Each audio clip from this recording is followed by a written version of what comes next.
March 10th, 2018, the fateful day when 15 other students and I left our homes, families, and friends.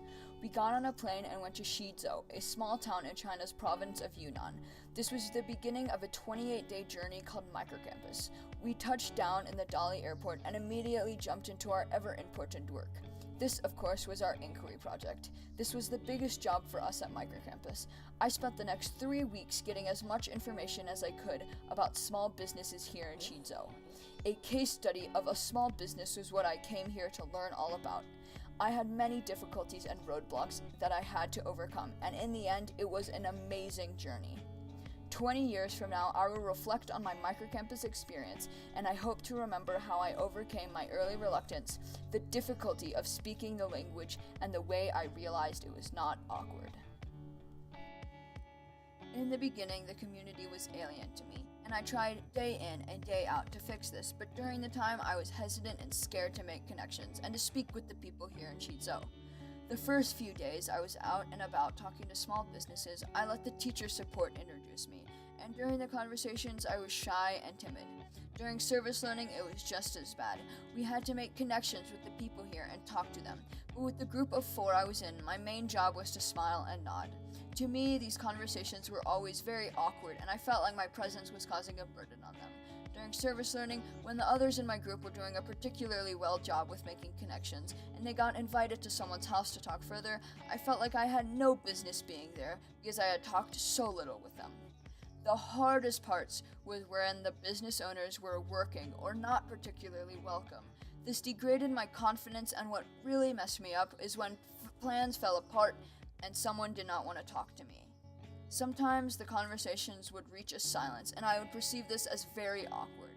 Many times I realized that talking with people was more of an interview, listing off questions and scribbling down notes, but it was meant to be more of a conversation.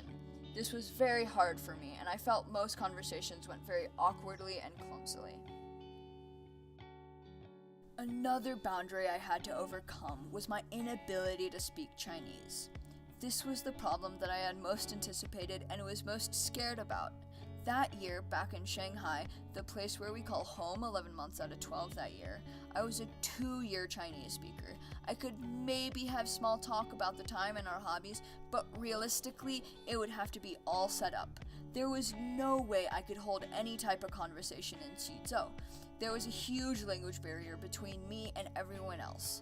There was always a discomfort when someone said something directly at me, and I would have no idea what they meant or how to react. During field work, I would go out and talk to business owners, and I would take out a slip of paper with the question I would want to ask them. It would be translated in Pinyin so that I could read it, but when it came time to ask, I would stumble over the pronunciation, and at first I would butcher the words so bad the teachers would repeat the question so the business owners could understand. Luckily, just like the paper, I had other ways that could help.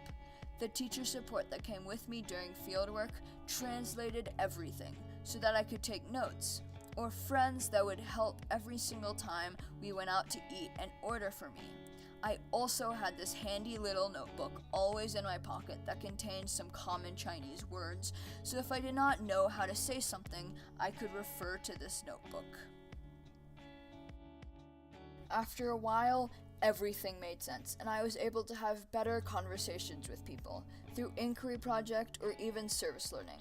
My notebook started to fill up, and I was even starting to remember common phrases off the top of my head. The next thing you know, I realized that the silence in conversation was perfectly normal, and the stumbles in the words everyone understood and were very polite about it. Some business owners would even take time out of their day and stop and coach me on how to say the words so I could say it better next time. I made some amazing friends in Shizhou, including Mr. Yang and Mr. Li, who were both amazing people, and I learned a lot from both of them. Over time, I started to become more and more confident with my speaking during my fieldwork until they could understand what I was saying most of the time. I was finding the ebb and flow of the conversation, and after a while of saying hello to the people on the street and giving pleasant smiles to them, some people started to remember me and become more welcoming.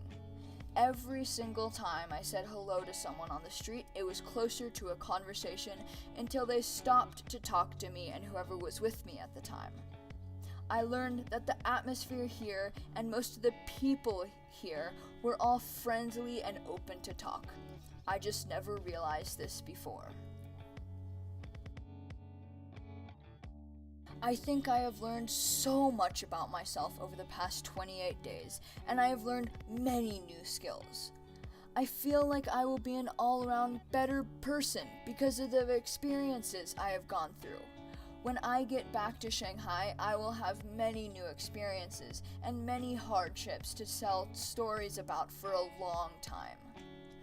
Breaking the boundaries of not wanting to make the first connection, not being able to speak Chinese, and finding the ebb and flow of conversation hopefully will always be ingrained in my memory.